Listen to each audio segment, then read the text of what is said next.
Olá, seja muito bem-vindo novamente.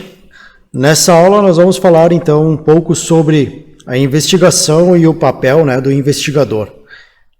Tomaremos aqui um pouquinho o exemplo da investigação em ambiente corporativo, mas trataremos das diferenças de pelo menos duas formas de investigação que nós veremos aqui. Então, investigação. O papel do investigador é fundamental e indispensável, bem como a sua habilidade e conhecimento multidisciplinar. Então, o investigador, nesse caso, ele é um profissional que precisa compreender o significado de investigação e algumas de suas formas mais comuns à atuação perante crimes corporativos. De tal forma, também é evidenciada a importância da investigação científica, comumente utilizada por peritos ou investigadores forenses. Então aqui, como eu já descrevi nessa frase, a investigação científica ela é utilizada por peritos e investigadores forenses. Só que se a gente para pensar, a investigação é um termo que abrange mais coisas do que simplesmente o papel do perito. O papel do perito, ele é o especialista em provas, e ele vai trazer, ele pode ser sim um investigador e trazer da sua expertise para dentro da investigação. Mas a investigação, o investigador, normalmente, quando a gente pensa no investigador de polícia, ele tende a ter um conhecimento multidisciplinar. Não necessariamente ele precisa ser um especialista em cada uma dessas áreas, mas precisa ter uma abrangência, uma visão sistêmica, uma abrangência de visão aí para poder fazer um bom projeto de investigação, para poder atuar de forma mais efetiva, conseguindo ver além daquilo que está sendo apresentado no momento. Então, aqui, de acordo com as definições apresentadas pelo dicionário online, o Dício, a palavra investigar é um verbo transitivo direto e podemos definir o ato de investigar como. Então, seguir os vestígios, as pistas, os sinais, os indícios de pesquisar, investigar as razões dos problemas, proceder às diligências, empenhar-se em descobrir, averiguar, apurar, investigar a autoria de um crime. Isso que está lá no dicio.com.br 2020, foi pesquisada essa definição que eles nos traz. Então, as pistas, você vai ter vestígios, pistas, dos mais diversos, dos mais variados e diversos ambientes. No nosso caso, como nós estamos falando da investigação digital, nosso propósito basicamente é tratar da investigação nos ambientes informáticos, nos dispositivos de tecnologia. Mas, para que fique bem claro, o conceito é muito amplo. Dentro da investigação, nós temos várias outras sub-áreas, várias definições de tipos de investigação. Nós vamos falar um pouco da investigação científica e da investigação criminal, que ambas devem e podem coexistir. A investigação científica, então, não trata as conclusões de forma subjetiva, mas sim de forma que possa ser confiável, pois seus fatos devem ser bem avaliados e observados, além de possibilitar a reprodução por parte de outro pesquisador ou investigador. Então aí a gente vê um pouco até do que nós estudamos lá na RFC 3227 e na ISO 27037. Então que tem que ser possível a reprodução. Então a investigação científica vem de forma que possa ser confiável, que também nós vimos tanto na RFC quanto na ISO.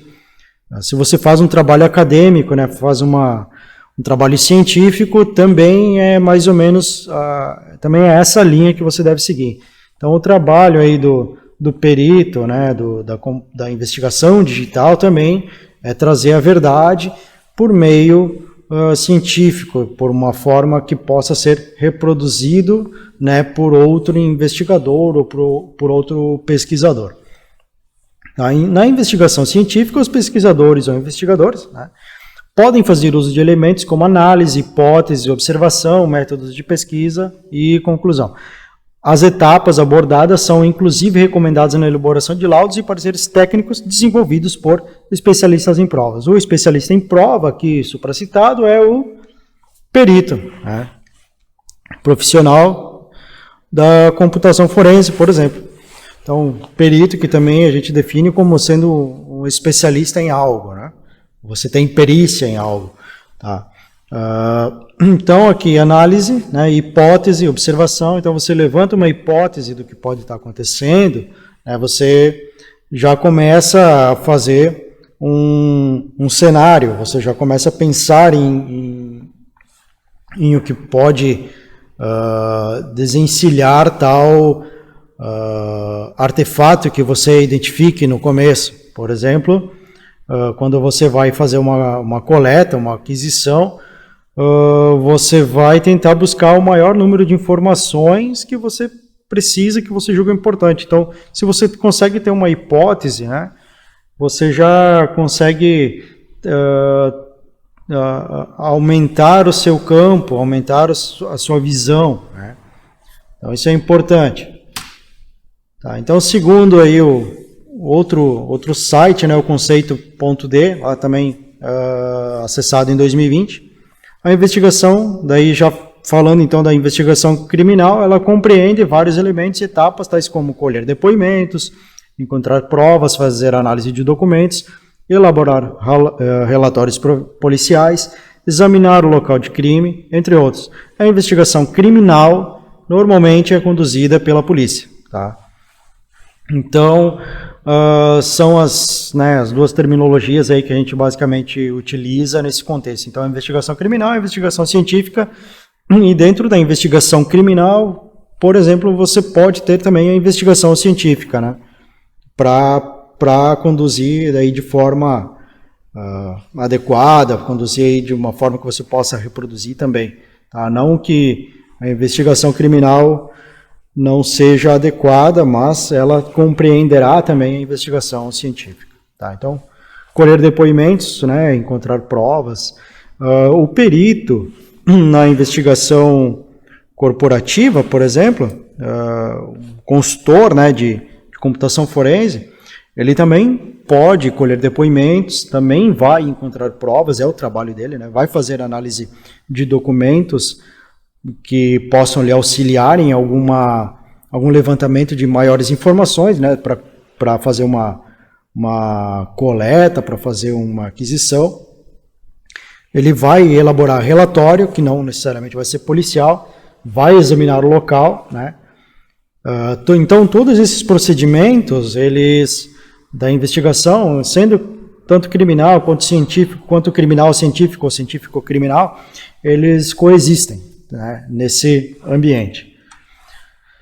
Então vamos lá. Ao observarmos os conceitos de investigação científica e criminal, podemos notar a semelhança evidente entre elas, onde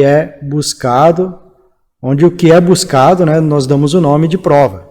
Tá? Então nós, tanto na investigação científica quanto na criminal científica ou científica criminal, nós buscamos a prova.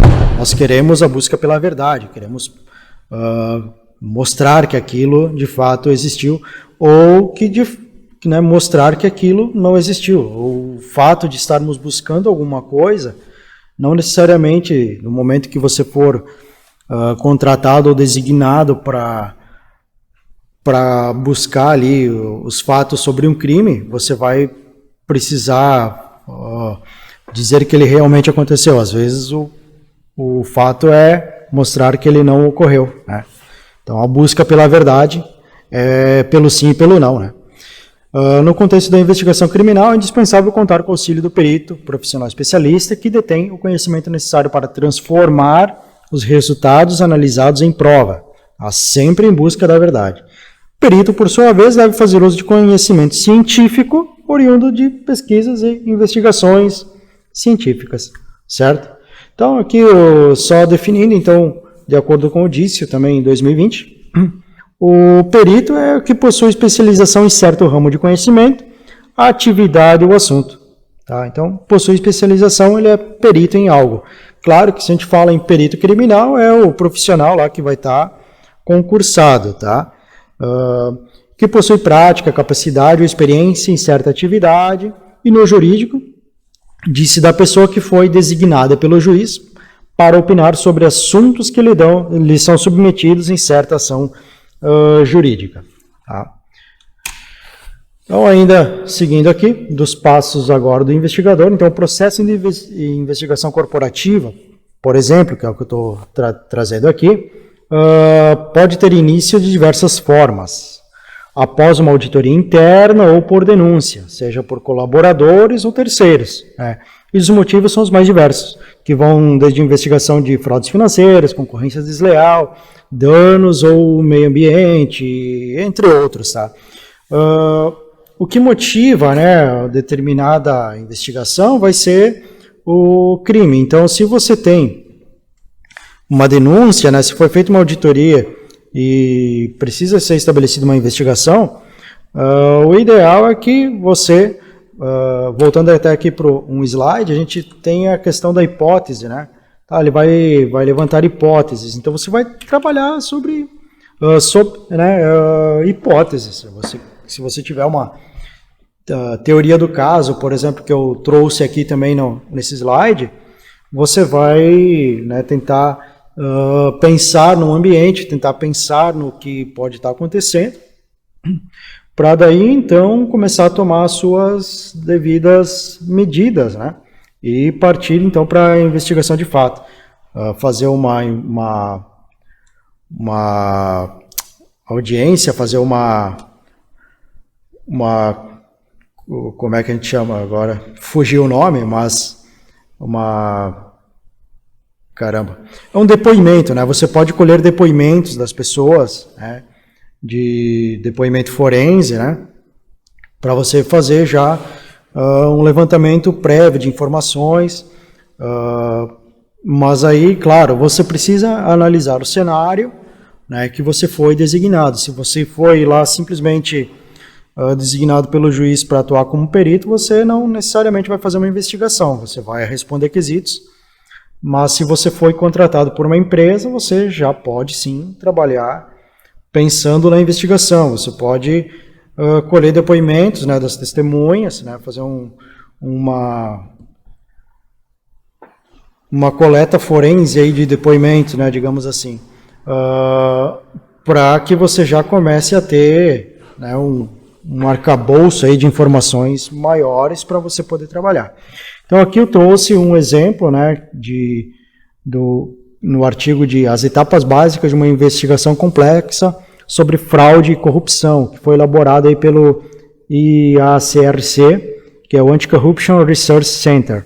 Então ele oferece programas e ferramentas avançadas de treinamento para auxiliar investigadores, promotores, auditores e outros profissionais anticorrupção aí na detecção, comprovação e prevenção da corrupção, fraude, manipulação de propostas e licitações, enfim, na parte, toda a parte de pesquisa, né, de anticorrupção, antifraude, está aí com esse órgão internacional.